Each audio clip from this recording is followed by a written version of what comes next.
James Bond ou 007 First Light est officiellement disponible en Early Access et disponible pour tout le monde dès demain, donc on va voir ce qui donne niveau qualité et performance avec des benchmarks bien évidemment. Alors la vidéo sera chapitrée en 4 sections, les performances brutes, le DLSS, le multiframe génération et pour finir ma recommandation graphique en fonction de tout ce qu'on va voir, donc les meilleurs réglages graphiques selon moi. Évidemment pour chaque session on va aussi regarder la latence et je le précise, tous les benches ont été faits en 1440p et en 4K, donc j'ai le double des benches à chaque fois dans les deux résolutions. Et juste avant de commencer, je tiens juste à remercier Nvidia et IO Interactive qui m'ont tout simplement fourni une clé en avance pour que j'ai le temps de faire tous les tests, de faire la vidéo et que ça sorte le jour J. Et d'ailleurs j'en profite, si tu n'as pas le jeu et que tu comptes acheter une carte graphique RTX, eh bien c'est le bon moment parce que 007 First Light est offert pour tout achat d'une RTX éligible, que ce soit sur PC portable ou PC fixe. Évidemment, je te mets le lien en description. Donc on va commencer tout de suite avec les performances brutes en jeu, donc sans aucune techno, juste les réglages graphiques classiques. Alors juste avant de tout regarder, de tout comparer, je vais juste expliquer les valeurs et ce qui est important à regarder pour que tu comprennes, c'est quand même toujours mieux. Donc là en orange, on va avoir le average FPS, donc mes FPS moyens, donc ma moyenne de FPS, et en rouge, c'est le 1% low average, donc c'est la moyenne des 1% FPS les plus bas. C'est une valeur intéressante, ça correspond à peu près au FPS minimum que j'avais, donc c'est à dire que mes FPS au minimum en moyenne étaient à peu près à ces FPS là. Donc par exemple en ultra en moyenne j'ai 61 FPS avec 41,6 FPS pour le 1% low average, donc la moyenne. Donc ça c'est les deux valeurs intéressantes à regarder. On va évidemment aussi regarder la latence, mais ça juste après. Donc là en 4K ultra on a une moyenne à 61 FPS. Si on descend les réglages graphiques en élevé, on passe à 64 FPS approximativement. Si on réduit encore et qu'on descend en moyen, on va obtenir à peu près 70 FPS. Et si on réduit encore en low, on a 77 FPS. Ce qui fait une différence à peu près de 26% entre le ultra et le low. C'est pas forcément énorme, c'est pas forcément drastique, mais ce qu'on peut voir c'est que en low on dépasse les 60 fps, donc c'est un peu plus convenable pour jouer, et on a un 1% low average qui est à 52, ce qui est également beaucoup plus confortable pour jouer. Niveau latence, alors là il y a beaucoup d'informations, on va juste se concentrer sur l'information tout en bas ici, PC latency 49 ms, donc ce que j'ai eu en moyenne c'est 49 ms de latence en ultra, en élevé j'ai eu 47 ms, en moyen 42,6 et en low 38,9. Donc ça reste des latences plutôt similaires, c'est normal d'avoir des latences quand même relativement élevées vu qu'on n'a pas énormément de FPS. Alors en 1440p on peut observer à peu près la même chose avec plus de performance évidemment. On est en ultra à 106 FPS, en élevé à 110, en moyen à 120 et en low à 129. Ce qui fait une différence à peu près de 21%, ce qui est plutôt similaire au résultat qu'on a obtenu en ultra. Alors là c'est quand même beaucoup plus confortable pour jouer, on dépasse les 100 FPS en moyenne même en ultra, et le 1% low average il est aussi très convenable vu qu'il est au-dessus des 60 fps en ultra également. Concernant la latence, elle sera forcément plus basse. En ultra on est à 27,7 ms, en élevé à 26,4, en moyen à 23,4 et en low à 21,7. Donc là ce que je vais faire au vu des résultats et des différences de performance entre chaque réglage, je vais me baser pour le reste de la vidéo en ultra. Je ne réduirai pas la qualité, je serai littéralement au maximum. Et pour augmenter les performances justement, parce qu'en ultra 4K ça peut être un peu juste les 60 fps de moyenne, donc on peut être en dessous ou légèrement au-dessus, et bien on peut activer des technos comme tout simplement l'upscaling par IA de Nvidia par exemple avec le DLSS Super Resolution, ce qui nous donne en résultat, donc là je t'ai laissé le 4K ultra natif, comme ça tu peux comparer en termes de performance. Entre le 4K ultra et le 4K ultra avec des LAA, on va réduire en termes de performance. On va perdre à peu près 2 fps en moyenne, ce qui n'est pas énorme mais c'est important de le préciser quand même. Le 1% low average est évidemment plus bas également, donc ça c'est tout simplement parce que la qualité est améliorée, donc ça demande un peu plus de performance. Et ensuite on va avoir le DLSS qualité qui lui améliore les performances en passant à 89 fps en moyenne, le DLSS équilibré qui passe à 99 fps, le DLSS performance à 109 fps et le DLSS performance ultra à 116 fps. Donc niveau latence, si tu as suivi juste avant, bah forcément vu qu'on a plus de performance on aura moins de latence. latence. Alors, le DLAA, on est à 51 ms, forcément, lui, il demande plus de performance, donc on a moins de FPS et plus de latence. Par contre, le DLSS qualité, on passe à 33 ms, le DLSS équilibré à 30 ms, le performance à 27 ms et le performance ultra à 24,7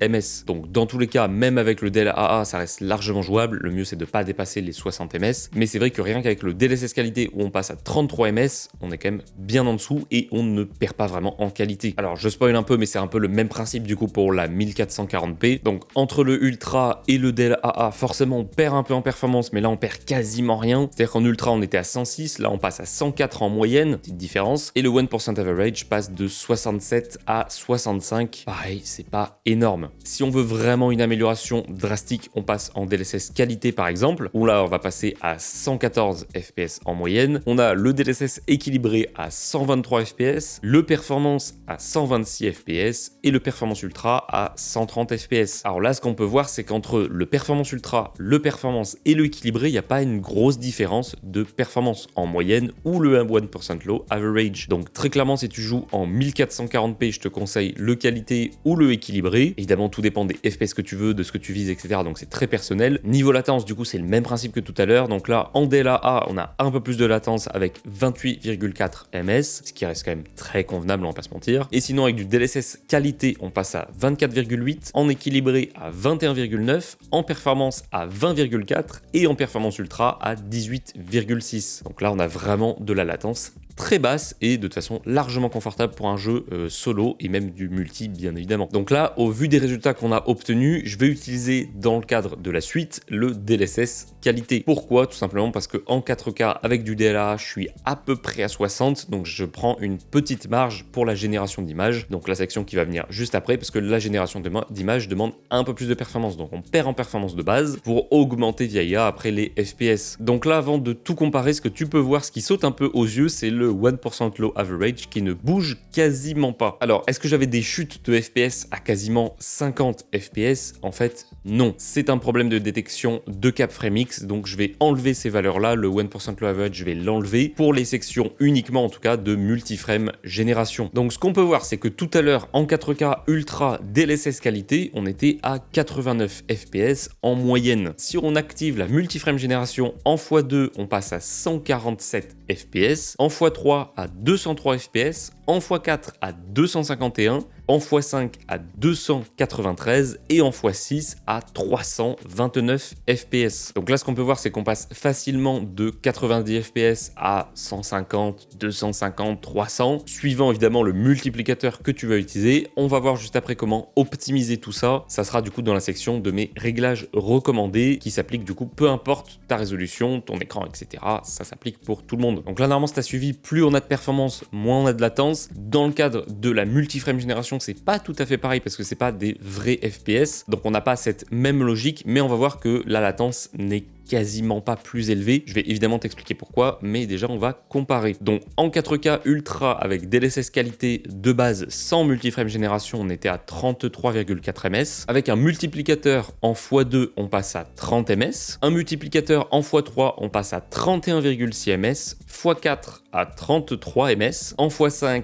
à 34 et en x6 à 35. Donc plus on a de FPS, ou en tout cas plus on augmente le multiplicateur, plus la latence est élevée. Est-ce que pour autant il y a une grande différence de latence? Non, tout simplement parce que quand tu actives tu n'as pas le choix dans les réglages du jeu, quand tu actives la frame génération, il y a NVIDIA Reflex, une techno qui permet de réduire la latence, qui s'active par défaut. Tu ne peux pas l'activer sans activer le multiframe génération, donc forcément il y a une différence de latence à ce niveau-là. Évidemment que si tu avais les performances brutes avec NVIDIA Reflex en plus, tu aurais une latence plus basse. Donc pour le coup, autant l'utiliser. Alors je tiens à le préciser aussi parce que c'est indiqué ici, il a détecté du stuttering à 97%. Pareil, c'est un bug à cause de la génération d'images, un bug ou en tout cas un problème de détection. Donc cette valeur n'est pas pertinente à regarder. Pour les réglages bruts, il n'y a pas de souci, même avec du DLSS super résolution, il n'y a pas de souci. Avec du FrameGen, c'est pas du tout intéressant de regarder. En 1440p, on va avoir un peu le même fonctionnement. En DLSS qualité sans génération d'images, on était à 114 fps. En activant le multiplicateur en x2, on passe à 184, en x3 à 249, en x4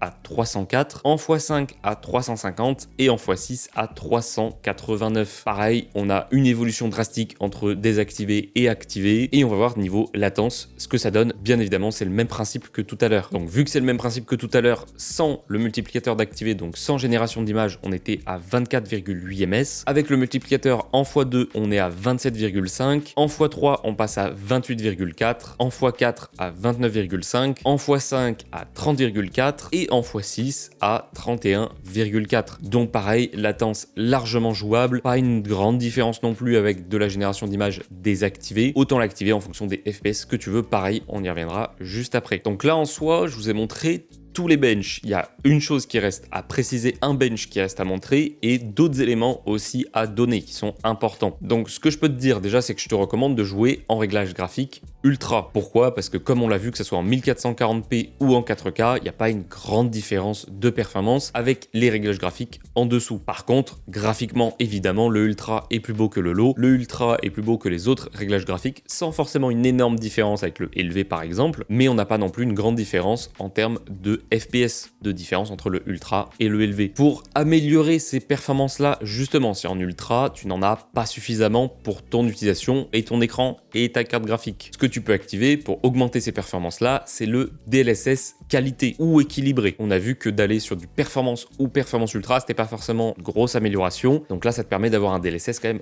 qualitatif et en augmentant quand même drastiquement tes FPS juste avec le mode qualité. Alors dans mon cas, je vais activer le DLAA pour le dernier bench qu'on va voir, tout simplement parce que je veux la meilleure qualité graphique et que je peux, grâce à cette option dont je vais venir tout de suite, c'est la multiframe génération. Ce que je te recommande si tu as besoin d'encore plus de FPS, c'est d'activer justement cette multiframe génération, mais de la mettre dans un réglage que je t'ai pour l'instant toujours pas montré, c'est le mode dynamique. Alors ce mode dynamique justement que je vais activer pour ce dernier bench, ça te permet d'avoir automatiquement la meilleure génération d'images, le meilleur multiplicateur de génération d'images en fonction des hertz de ton écran. Donc là, ce que tu vois actuellement, c'est la séquence que j'ai enregistrée en boucle. Là, je suis en 4K Ultra DLAA avec la multiframe génération dynamique. Niveau FPS, je suis à 240 approximativement. En fait, ce qui va se passer, c'est que de façon totalement transparente, et tu ne vas absolument pas le ressentir en jeu, le multiplicateur va s'adapter en fonction des FPS que tu as de base, sans ce multiplicateur-là, pour atteindre les FPS cibles, donc ceux de ton écran, les hertz de ton écran. Donc ça te permettra d'avoir niveau latence et niveau qualité le meilleur des mondes automatiquement sans t'en soucier. Donc là j'ai rajouté dans les résultats le 4K Ultra DLAA avec l'option dynamique multiframe gen. J'ai également rajouté du coup le 4K Ultra DLAA sans génération d'image. Avec cette fameuse option dynamique, on passe à 238 FPS de moyenne, donc quasiment les 240 de mon écran. Des fois on est un peu au-dessus, des fois on est un peu en dessous. Ce qui nous place en termes de résultats entre les résultats du x4 qu'on avait et les résultats du x3. Donc niveau latence, ça donne du 4K Ultra DLAA sans génération d'image à 51 ms. Avec la génération d'image dynamique, on passe à 44 ms. Encore une fois, c'est parce que le NVIDIA Reflex est activé avec la génération d'image et n'est pas activé sans la génération d'image. Alors, c'est quand même à prendre en compte, mais un MFG très élevé comme du x6 par exemple peut créer des problèmes graphiques. Très honnêtement, j'ai fait une run de mon côté en 4K Ultra DLAA avec du x6 pour tout simplement tester le comportement, les potentiels problèmes graphiques que je pouvais avoir. Alors j'ai vu aucun problème, mais ça veut pas dire qu'il n'y en avait pas, c'est une nuance importante. Pourquoi je n'en ai pas vu? Tout simplement parce que quand je joue, je suis concentré sur le gameplay, sur les ennemis pour savoir où ils sont, avoir une stratégie d'attaque, d'approche, bref, je suis concentré sur les éléments du gameplay et pas si sur le jeu est qualitatif de partout, même en haut à droite dans l'écran, là où ça sert à rien de regarder. Par exemple, dans cette séquence, il faut conduire et faire le meilleur temps. C'est au début du jeu, il n'y a pas de spoil. Forcément, je vais essayer d'aller le plus vite possible, je vais être concentré sur la route et sur la conduite, donc c'est tout à fait normal de ne pas voir les défauts que peuvent créer le multiframe génération, qui sont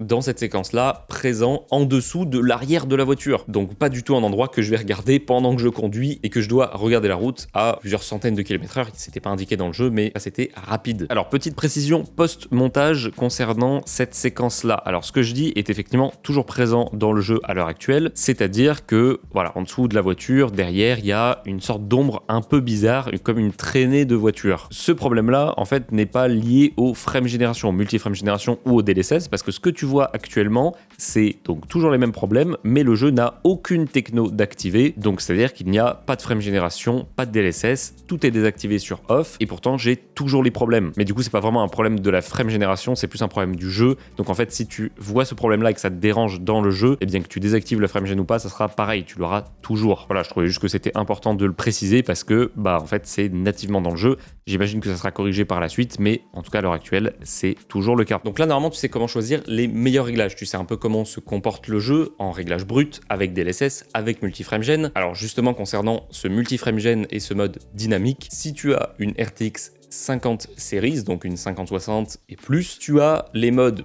x3, x4, x5, x6 et dynamique. Si tu n'as pas cette génération-là, tu seras limité en x2 sans le mode dynamique. Donc tout ce que je t'ai dit s'applique de la même manière, juste tu ne peux pas dépasser le x2. Donc j'espère que cette vidéo t'a été utile pour bien déjà choisir les paramètres graphiques, potentiellement savoir si ton PC sera suffisamment performant. Honnêtement, je pense qu'il tourne sans problème sur des petites configs, même avec des gros réglages graphiques, notamment avec le DLSS d'activer et le multi-frame génération, même juste en x2. C'est un jeu qui a l'air plutôt bien optimisé. J'ai eu accès à une version preview, donc une avant-première, c'est-à-dire que tu n'auras pas cette version-là que j'ai testée quand tu auras le jeu. Mais n'empêche que pendant ces 6 heures, je n'ai eu aucun bug, aucun problème particulier. Merci encore à Nvidia et IO Interactive pour l'envoi de cette clé et la confiance évidemment pour tous ces benches, toute cette vidéo, cette longue vidéo test de A à Z en 1440p 4K avec toutes les options graphiques possibles. Je le rappelle, mais si tu achètes une RTX éligible, tu auras 007 First Light offert, ce qui n'est pas négligeable en sachant que le jeu est quand même plutôt pas mal. Et donc moi je te dis à très bientôt. N'hésite pas évidemment à t'abonner, liker, commenter et partager cette vidéo, ça aide au référencement et ça me permet aussi d'avoir un retour sur si ce genre de vidéo plaît, si ça a pu t'aider et si peut-être il manque des informations ou il y a des choses que tu n'as pas très bien compris, je pourrais le préciser en commentaire ou le repréciser et surtout l'inclure dans les prochaines vidéos pour améliorer ce format. Bref, merci d'avoir suivi la vidéo jusqu'ici et je te dis à très bientôt pour une prochaine vidéo.